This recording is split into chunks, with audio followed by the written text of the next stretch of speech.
I've got time for one last video. So if you haven't watched the others, you're going to want to click and watch the others. But this is answering one last question for today before I jump into my meeting, which is, why do I want to fire my staff? Well, I know you have a host of reasons of why you want to fire all of your staff, start over, clean the slate, and you might even call me and say, okay, Bridget, time to clean house. I'm going to fire everyone.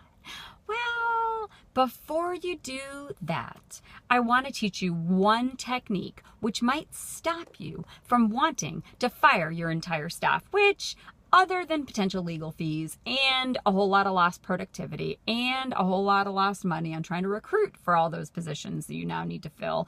Plus, people might be gunning for you, slandering you on Facebook, YouTube, Twitter, all sorts of other places.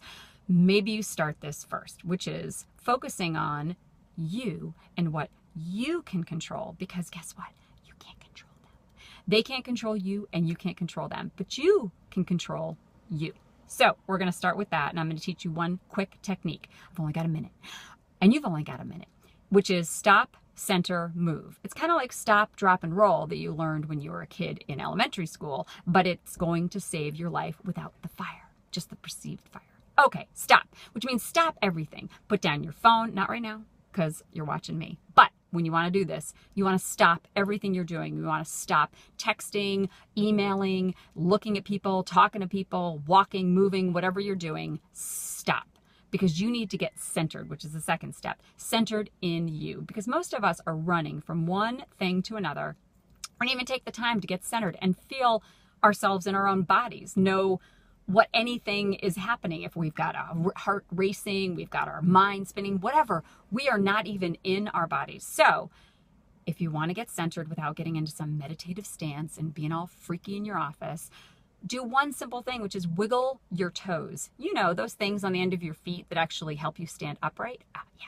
You're only remembering them probably in crazy moments like crashing into them in that corner that you always crash into on your way to the bathroom in the middle of the night. But wiggle your toes. So stop, center on your toes, wiggle those toes, and center on what you want to get out of the next moment you're about to walk into. Because if not, you're going to still be thinking about the thing you just walked out of, what is happening in like 15 minutes, years, months, whatever, not the next moment. So stop, center on your intention for the next thing you want, and then and only then can you move. So stop, center, move. You've got the time for it. You don't not have the time for it. Take the time for it before you go fire your entire staff and have all sorts of problems. Or pick up the phone, call me, email me, check out more videos, information on me at drbridgetcooper.com or my YouTube channel, Dr. Bridget Cooper. Thanks. Bye.